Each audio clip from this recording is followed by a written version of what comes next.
ziziva here kuti nyoka yamabhuna muruziva here kuti nyoka yamabhuna anogona kuiswa pakati pemaslices 2 echingwa akaitwa sandwich. We blame Gambagwe panyaya yanyoka yamabhuna. Haya wachimbomira izvokublema munhu ngatitaure ndati muruziva here kuti nyoka yamabhuna anogona kuiswa pakati pe2 mapisi echingwa akaitwa sandwich. Hazvina kumira zvakanaka mhuri yeZimbabwe iko zvinezvi tiri kutambira nyaya yamashoko ari kuvhundutsa iko zvinezvi ari kubuda mumastreets esocial media mumastreets pane zvinhu zviri kutaurika situation iri sensitive pamusoro pacomrade nyoka yemabhunu avo vakasungwa munyika yeSouth Africa nechida kwechikonzero chekunzi vainzi yenga iri nyaya yemapepa asi nyaya yacho yakazoongororwa ikatariswa ikaonekwa kuti vakasungiswa nenyaya yezvigananda pakaonekwa kuti zvigananda zvakakonzesa kuti vasungwe kunongozva kuti nyaya dzacho dzekuti munhu wekutanga revokawo munhu wekutanga achiita zvinhu zvake achifollowiwa nevanhu vakawanda vachitaura kuti zvoni tinoda kuenda kunobvisa Mnangagwa. Asi nyaya information yakubuda panapa iri kuvhundutsa muri yeZimbabwe. Ndisati ndapedza nguva inini I'm one of the people vanoziva kuti handitoidawo ZANU-PF saka kana uchinge wakafanana neni unodedzera kuti pasi neZANU-PF tanga nekulike this video right now kuitira kuti ZANU-PF yacho iboyikane. Ndo nyaya yapo vari kutaura kuti nyoka yemabhunu anogona kuitwa sandwich at any given time. Nyaya yekumacourts yanetsa zvisingaite nyaya yacomrade nyoka pachinzi nhasi mangwana vambodai so kuswera mangwana vamboenda kukoti vodzoka vachididi maloya vambodai pombonzi paiswa maloya efeki pomboenda ana Gambagwe vosikizwa mambama pomboitwa zvakawanda ikoko and a lot of people are blaming Gambagwe, a lot of people are blaming mamwe mafellow comrades vamwe vari kuti akanhingirikina akatengeswa nevamwe vake vamwe vari kuti zvakawanda zvekutaurwa even nyoka yemabhunu wacho paakasungwa patonzi foni yake yakatorwa nezvigananda ndo pakazokwanisa kunzi pakayekwa WhatsApp channel yake iyaiya igatanga kusendwa zvisina nebasa rese kuzosvika yasvika pakunovharwa zvizhinji zvaingotaurika pamusoro pacomrade nyoka yemabhunu. But the situation now tamirira kuti musi wa10 vanhu vari kudzokera zvekare kukoti kuti vanonyatsoningira vachinoona kuti mutongo uri kunopiwa ndeupi zvichange zvakamira sei kukoti nekuti nyaya yange iri kungonzekera yapostpondwa maloya ombodai so maloya ombomiramira ende vanhu vakawanda vangauta kuti handei futi tinosangana zvekare kukoti ikoko ende munoziva kuti palast nigiri yakaitika ndo pakazobuda pakumhanyiswa vanhu vakaita sana Gambagwe vachinzi uyu ngabve panapo hatisi kuda kumuona zvinhu zvakawanda vanhu vari stressed nenyaya iyoyi. But nhasi ndo patakutambira imwe information futi mamwe mashoko ekuti anzi anogona kungoitwa sandwich at any given time.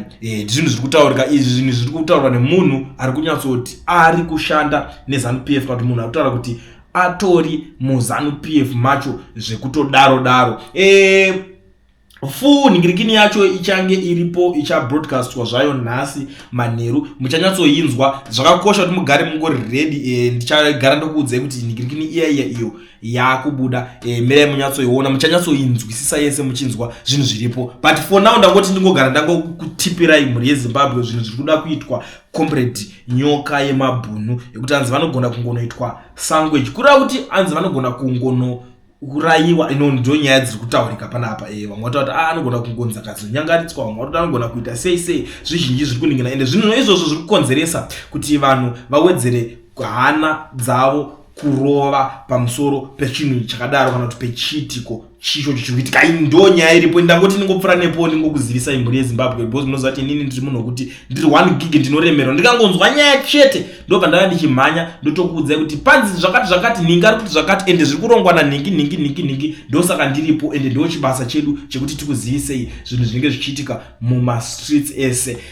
Ndisingapedze nguva yenyu kune vari muSouth Africa kana uda kuregisterwa company yako obva wavhurwa FNB business account usina work permit kana kuti study permit zvave nyore. Bata mukoma oini ve-education research vanokuregistera chinongodiwa chete i-valid passport wobva watoregisterwa company yako watoregistered even mari yako wakwanisa kuzvichengetera wakwanisa kutambidzwa mari even nemacustomer kana kuti maclients kana kuti maroja chaiwo kana kuti chero ukavhura company kana kuti uchididi zvese zvakwanisa kuitika wakwanisa kujumawo matenders zvizhinji zvinoitika ende mukoma oini ve-education research vanoita zvinhu zvakawanda bookkeeping vanorova usazvizonetsekane necompany yako ukaregister chero ukaregister kudhara just contact him on the numbers that are shown on the screen vabate ipapapa panhamba dzavo dzandakatoisa idzo dzidzi dzakaregisterwa mobva maitirwa plan B nguva ichiripo. You never know kuti mangwana kuchange kwakamira sei. I think ipapo ndatopedza nememhuri yeZimbabwe. Kune vanoda kusenda WhatsApp audios, garai masenda panhamba dzeCoolient idzo dzinenge dzakanzi send audios. Ndobva ndauya ndomakanda pachannel yenyu chivhitivhiti chemaZimbabweans, chivhitivhiti chisina fiye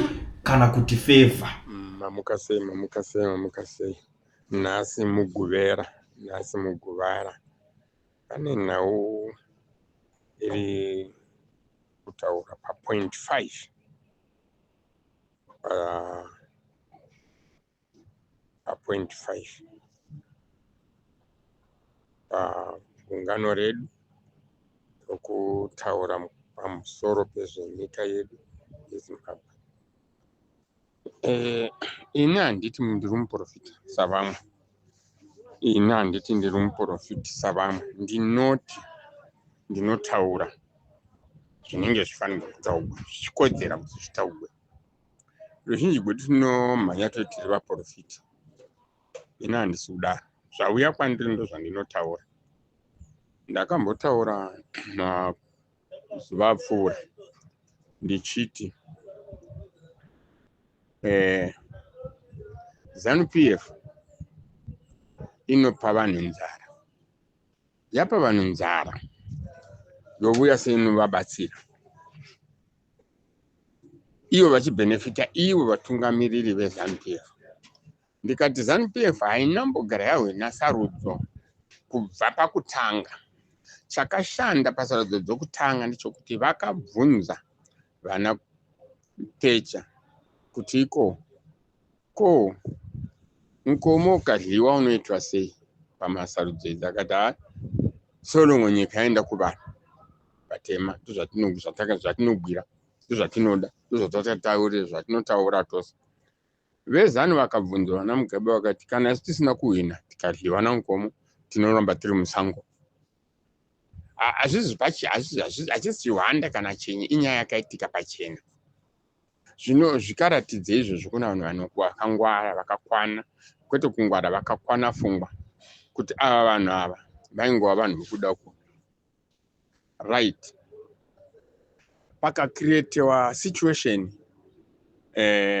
zvikanzi kwoitwa sarudzo dzichiitwa kwakanzi kotogwa nzvimbo sarudzo vanhu vachena chete kubva kumunhu unenge angova muchena dzinohwa mwedzi kutanga, dzevanhu vatema vose dzozoihwa mwedzi unotevera. Ndinogara ingozvitaura zvikaitwa saizvozvo kuri kuhla kuti vanhu sarudzo dzikaitiwa pamwe chete vanhu vaizovhotera vanhu vana Smith, nokuti vanhu vanga vatoradzikana 25 years, vanhu vanga vatoradzikana noutongi hweChimurenga, nokuti vamwe ndipo vakanga vakufunga manje kuti iko zvaitwa zvataitaurwa muChimurenga kuti uchasenga mufudze neDhakota. Isu vamwe taibvunza mibvunzo, ungasenga mufudze neDhakota? Petro yeDhakota inoita mari, mvura yoga inodigwa muDhakota inobvepi, inoita mari? Zvinhu izvozvo taizvitaura muhondo, zvinzi vanhu vachasenga mufudze neDhakota. Namakomuredzi, chinobaya vanhu vazhinji havafungi, chinonetsa vanhu vazhinji havana pfungwa, vanongova dera romutendarero. Zvakataurwa naHubert Engel ndakazvitenda nendira zvaiva mupfungwa dzangu kuti vanhu veAfrica vanosimbirira munzidzo, so vakabraidiwa pfungwa dzavo nemeso avo, zvese zvavo zvakavhagwa nenyaya yenzidzo. Hubert Engel akazvitaura. Ini handidi Hubert Engel zvachose nokuti imbavha, but zvaakataura zvakanaka ndakazvikudza, nokuti aitaura zvinhu zviripo pachena kuti vanhu veZimbabwe vanourawa nenzidzo. Vanofunga kuti kudzidza chete kuenda chikoro ndokugona zvinhu, ndokuti munhu uchaita upenyu hwakanaka. Chikoro chinokupa kuti uve mushandi webhoyi romwe munhu, kwete kuti iwe wemurungu, asi webhoyi. Right. ZANU-PF yadero ndobva yanzi yahwina sarudzo pasina kuhwina. Hapana kuhwina paya, ndoda kuudza chikwadi chiripo. Yaingova rigging. Tobvazve kuti muzvinzwisise, driver webhazi kana bhazi richida kubheuka anotoita kana chida buda muroad anotoita neposi paanogona napo kuti bhazi risabuda muroad. Mundinzwisisa kuti bhazi risabuda muroad, anogwa anozama nepaanogona napo kuti bhazi rake risabuda muroad, nokuti ndiye anodhiraivha, ndiye dhiraivha. Saka ZANU-PF yakafanana nadhiraivha webhazi kana dhiraivha wemotikari imwe neimwe zvayo. Ndozvakaita vatungamiriri veZANU-PF havadi kubva pachigaro. Vadero vatora variga maelection okutanga chibva mumaelection 2008 1980 tikaenda paelection 1985 ndo pakadhirohwa dhiri rose iroro. Vakatanga kudzinga varungu muparliament vachiisa vaZimbabwe avo epati yavo. Pakatanga kusarudzwa MPs aiva akarerekera kuZANU-PF avaiziva kwete kune imwe pati. Tabva ipapo vakaronga nzira yokuti vanhu vafe nenzara. It was a planned thing. Vatambure vanhu kuti vanhu vatambure zvaitigwa kuti vagone kushandisiwa. Zviri kuitika zvinhasi hazvina kutanga zvaitika nhasi, zvakagarirwa pasi kuti tigone vanhu tinovaita sei. Kungoita zvatakavaita muhondo, vairohwa vanhu vachiurawa pavanhu pamberi pavanhu, mwana achiurawa pamberi pabambo vake, bambo achiurawa pamberi pamwana wavo, nesvimbo namatanda achirohwa nemwana mudiki diki last born yake. Chiuraya bambo vake, chiuraya mai vake uchi vanorohwa. Hakuna munhu akazogwa kusina varoyi. Kana tikatarira Banda anonzi akatora nyika nenyuchi, hwaiva uroyi. Saka vanoramba uroyi nokuti bwadi vadero vanhu veZANU vadoronga vadovhura mugwagwa wavo, hakusina uchapinda. Ndokubva paitiwa pati yandava nehistori yaivako paakazoiti ZANU Ndonga, zvaiva ZANU Ndega, nokuti vanga vatora bato rake zita repati yake, asi vakamuwana ari mupati yake. Ndobva varonga chigungano cheZezuru, Mugabe achibva asendama kuchiZezuru, nokubva aibva kupi, nokuti aibva kwaKutama kuzere maZezuru ikoko. Ndobva varonga aenda kurimwe chete namaZezuru. Ndobva varonga kuti kuda kuuraya ndava nehistori. Zvinhu zvako zvese zvinongoitwa nokuuraya, zvinongoitwa vanhu zvinoitwa vanhu pajekerere kuti muhle vanhu. Saka ndikauyazve ndikati by the way, apa ina handioni kunoendwa nokuti ZANU-PF iZANU-PF. Mutarisa kuti maopposition party ana Zoom forum dzange dziri mhemba dzakakwana dzeZANU-PF. Tekere waiva minister kuZANU-PF, ainzi minister without portfolio ndiTekere. Zoom mutungamiriri wayo waiva anzani mundara wanga ari mukuru wematare edzimhosva, mukuru wamagweta ainzaniko, ndiye aiva mukuru weZoom weforum. Utarisa kuti vanhu vese vaiva vanhu vokukrieta mapati avo avanoziva kuti avanokontrola, ndio avaikrieta mapati iwayo. Saka vadero vanhu ivavo ndobva vashandisa nyaya yokuti tongoramba tingodaro. Saka ndobva vakrieta nyaya yenzara kuti vanhu vasawana kana basa kana chimwe chinhu, vagodini vagoshandisika. Iye zvino makashayiswa mabasa, makava varombo nyika yose nokuti ivo vanoda kudya ivo chete. They don't have people on that. Nechirungu vanoda, they don't have people on that. Ndikambotaura rimwe gore ndikati apa kwamuri kuenda kunorema, vachange vari vapenyu, muchatongwa nevana vevatungamiriri venyu vana Mugabe. Zvandakataura. Ndakaziva kuti Mugabe anga asina mwana wake pachezvake chake chaipo chaipo. Ana Mugabe aita mwana Mugabe because akaitwa tortured up to nothing. Mugabe ana Mugabe aita mwana. Ndingangoti otherwise aisi tortured because akanga ari munhu waizvara akazvara naSali ari kuGhana. Agara makore mangani kuGhana pakamboita pati. Mugabe anga ari munhu wakazvigadzira kuti asaita vana because aida ushe zvikuru samunhu uya angogara achida ushe. Kana ukazvitaura ana Mugabe aita mwana. Saka tingati akatochwa It's a mistake, a wrong language. Ndokuti wakatosha Mugabe haana kutosha. Asi kuti akagara azvigadzira kuti asaita mwana kuti agwana ukuru neushi. Zvinoitika izvozvo kuchivanhu chedu nemishonga. Tobva apo Mugabe uya ndobva vaita sei? Varamba vachingoinda vachipa vanhu nzara, asi zvaitiwa nenzira iri pachena, asi vakanga vasina masvo. So pamaimuti bhobho paya maitova wrong. Ndizvo zvandoda kuudzai. Right. So make a story short, vanageza ndivo vakatora nzvimbo yaana Tekere. Ndivo vanageza ivavo. Chiwenga ndakati ini mwedzi uyo wapera ndakati Chiwenga na Geza ngavabudise V11. Ndini ndakatanga kutaura nyaya iyo. Ngavabudise V11 chaiwo kana muchida kuona kuti hatina kwatinoenda. Kana kune kwatinoenda ngavabudise V11. Vakamabudisa.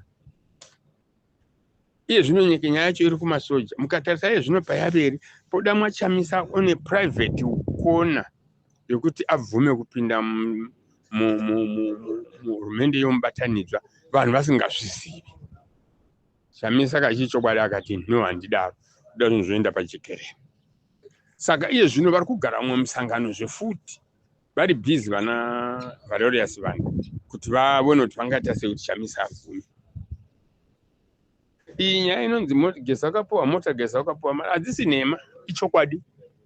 Vanobva vachinotaura zvinhu zvavo pachisano. Munzvi. That's why makavona hana Geza dai chaiva chiri chokwadi. Vanga varipi paitogwa Zeki ichihwa a family party. Ichihwa a family company. Zeki family company yevatungamiriri vezano. Muteerere zvinhu zvazvo. Zeni Zeki family company yevatungamiriri vezano. Kuitirei?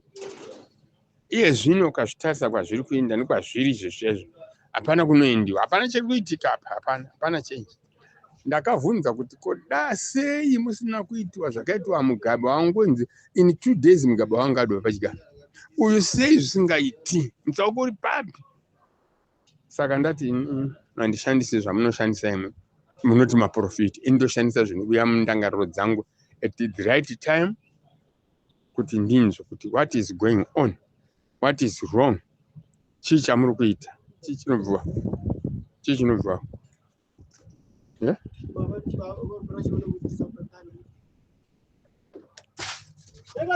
Wabona? Saka dambudziko iroro ratinaro munyika rinokonzera mvenge, rinokonzera hondo isingaperi. Ndikauya ndikati ini chinondoda kukuudzai kubva kuna Kulendi vana Gambakwe vosavo vanhu veZANU-PF vanosponzwa neZANU-PF ndopa zvinoita kuti vaite zvese zvavari kuita izvozvo zvinoitwa naivo, zvinoitwa neZANU-PF. Saka hapana kwamunoenda, hapana zvamunoita zviri zvatingati zviri nani, hakuna kwamunoenda. Mazviwa, hapana kwamunoenda. Hariya muna, hapana kwamunoenda, garai pasi. Ndikataura mwedzi wapera ndikati Chamisa, patinoti Chamisa akadzidziswa neZANU-PF. Chokutanga vanotanga vaendesiwa kuMelishia, vozoitiwa vanhu, vozoenda kuzvikoro zvavo zvavane makozi avanenge vaida kuita. Kana usiri member of ZANU-PF hauwani chance chokuita anything good in your life. Saka now chiripo ndechokuti mukabvisa kuti mubvise ZANU-PF zvinorema nokuti maopposition party wose, amuti maopposition party asi maopposition vana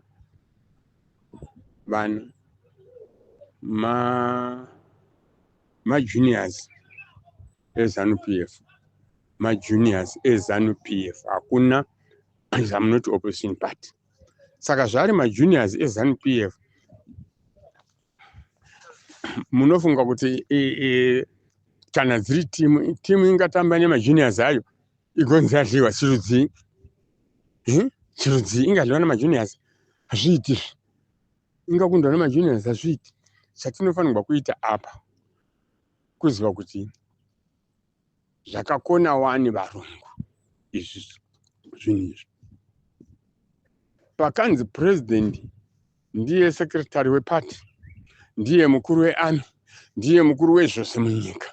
Zvese zvinoitwa zvofanirwa kutaurwa napresident ndizvo zvinoitwa. Kana azviramba iye hapana chinoitwa.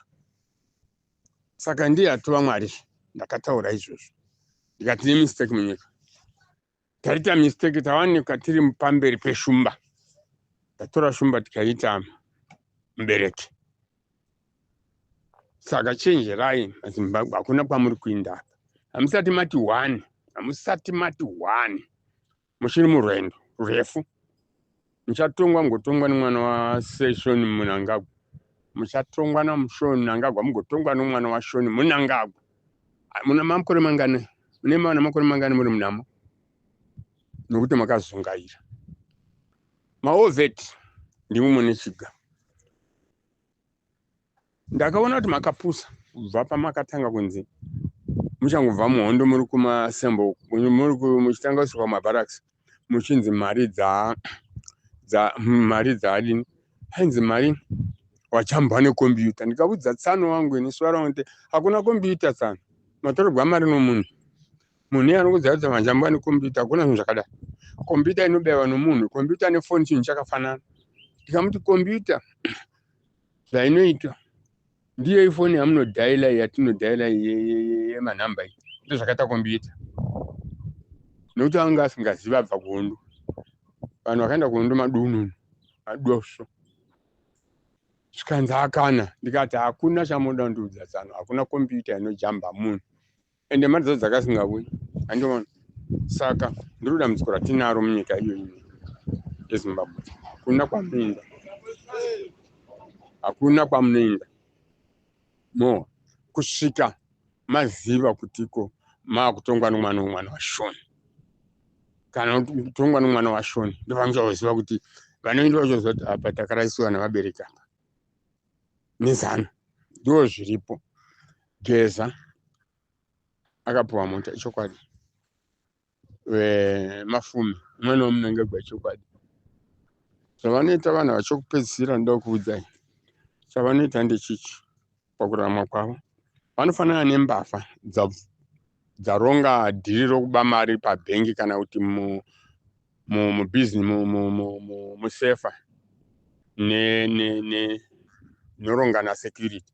Vanobata security vomuvhumburudza. Mwana security akasungwa nesimbi dzake asi akavhumburudzwa akamariwa mari. Moti mwaro. Aiwa, achibva ipapo mumusunga unoshaya mari. Ndozvakaita SANU-PF. Ndapedza nemo.